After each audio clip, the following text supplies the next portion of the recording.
کتاب مقدس میں سے قضات کے 30 باب کی تلاوت۔ اور یہ وہ قومیں ہیں جن کو خداوند نے رہنے دیا تاکہ ان کے وسیلے سے اسرائیلیوں میں سے ان سب کو جو کنعان کی سب لڑائیوں سے واقف نہ تھے آزمائے۔ فقط مقصود یہ تھا کہ بنی اسرائیل کی نسل کے خاص کر ان لوگوں کو جو پہلے لڑنا نہیں جانتے تھے لڑائی سکھائی جائے تاکہ وہ واقف ہو جائیں، یعنی فلسطینیوں کے 5 سردار اور سب کنانی اور سیدانی اور کوہ بال ہرمون سے حماد کے مدخل تک کہ سب ہوی جو کوہ لبنان میں بستے تھے، یہ اس لیے تھے کہ ان کے وسیلے سے اسرائیلی آزمائے جائیں تاکہ معلوم ہو جائے کہ وہ خداوند کے حکموں کو جو اس نے موسیٰ کی معرفت ان کے باپ دادا کو دیے تھے سنیں گے یا نہیں۔ سو بنی اسرائیل کنانیوں اور ہتھیوں اور اموریوں اور فرزیوں اور ہویوں اور یبوسیوں کے درمیان بس گئے اور ان کی بیٹیوں سے آپ نکاح کرنے اور اپنی بیٹیاں ان کے بیٹوں کو دینے اور ان کے دیوتاؤں کی پرستش کرنے لگے۔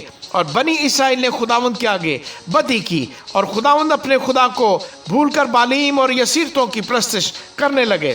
اس لیے خداوند کا قہر اسرائیلیوں پر بھڑکا اور اس نے ان کو میسوپوٹامیہ کے بادشاہ کوش رسائیتیم کے ہاتھ بیچ ڈالا۔ سو وہ 8 برس تک کوش رسائیتیم کے متی رہے۔ اور جب بنی اسرائیل نے خداوند سے فریاد کی تو خداوند نے بنی اسرائیل کے لیے ایک رہائی دینے والے کو برپا کیا، اور کالب کے چھوٹے بھائی کنز کے بیٹے غنتیل نے ان کو چھڑایا، اور خداوند کی روح اس پر اتری اور وہ اسرائیل کا قاضی ہوا اور جنگ کے لیے نکلا۔ تب خداوند نے میسوپوٹامیہ کے بادشاہ کوش رسائیتیم کو اس کے ہاتھ میں کر دیا۔ سو اس کا ہاتھ کوش رسائیتیم پر غالب ہوا اور اس ملک میں 40 برس تک چین رہا، اور کنز کے بیٹے غنتیل نے وفات پائی، اور بنی اسرائیل نے پھر خداوند کے آگے بدی کی۔ تب خداوند نے مواب کے بادشاہ اجلون کو اسرائیلیوں کے خلاف زور بخشا، اس لیے کہ انہوں نے خداوند کے آگے بدی کی تھی، اور اس نے بنی امون اور بنی عمالیق کو اپنے ہاں جمع کیا اور جا کر اسرائیل کو مارا،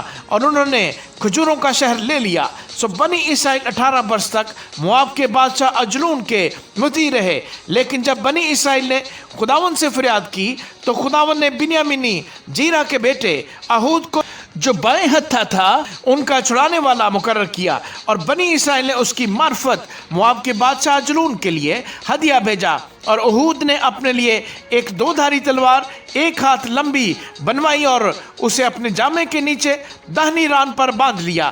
پھر اس نے مواب کے بادشاہ اجلون کے حضور وہ ہدیہ پیش کیا، اور اجلون بڑا موٹا آدمی تھا۔ اور جب وہ ہدیہ پیش کر چکا تو ان لوگوں کو جو ہدیہ لائے تھے رخصت کیا، اور وہ آپ اس پتھر کی کان کے پاس سے جو جلجال میں ہے لوٹ کر کہنے لگا کہ اے بادشاہ، میرے پاس تیرے لیے ایک خفیہ پیغام ہے۔ اس نے کہا خاموش رہ۔ تب وہ سب جو اس کے گرد کھڑے تھے اس کے پاس سے باہر چلے گئے۔ پھر اہود اس کے پاس آیا، اس وقت وہ اپنے ہوادار بالا خانے میں اکیلا بیٹھا تھا۔ تب اہود نے کہا تیرے لیے میرے پاس خدا کی طرف سے ایک پیغام ہے۔ تب وہ کرسی پر سے اٹھ کھڑا ہوا، اور اہود نے اپنا بایاں ہاتھ بڑھا کر اپنی داہنی ران پر سے وہ تلوار لی اور اس کی توند میں گھسیڑ دی، اور پھل قبضہ سمیت داخل ہو گیا، اور چربی پھل کے اوپر لپٹ گئی، کیونکہ اس نے تلوار کو اس کی توند سے نہ نکالا بلکہ وہ پار ہو گئی۔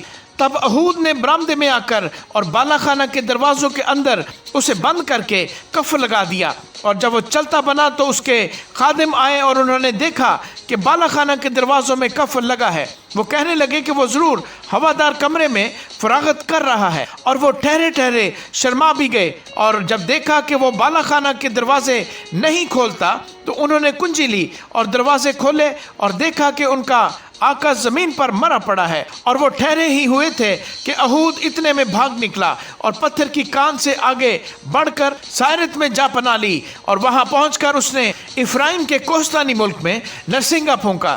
تب بنی اسرائیل اس کے ساتھ کوہستانی ملک سے اترے اور وہ ان کے آگے آگے ہو لیا۔ اس نے ان کو کہا میرے پیچھے پیچھے چلے چلو، کیونکہ خداوند نے تمہارے دشمنوں یعنی موابیوں کو تمہارے ہاتھ میں کر دیا ہے۔ سو انہوں نے اس کے پیچھے پیچھے جا کر یردن کے گھاٹوں کو جو مواب کی طرف تھے اپنے قبضے میں کر لیا، اور ایک کو بھی پار اترنے نہ دیا۔ اس وقت انہوں نے مواب کے 10,000 مرد کے قریب جو سب کے سب موٹے تازہ اور بہادر تھے قتل کیے، اور ان میں سے ایک بھی نہ بچا۔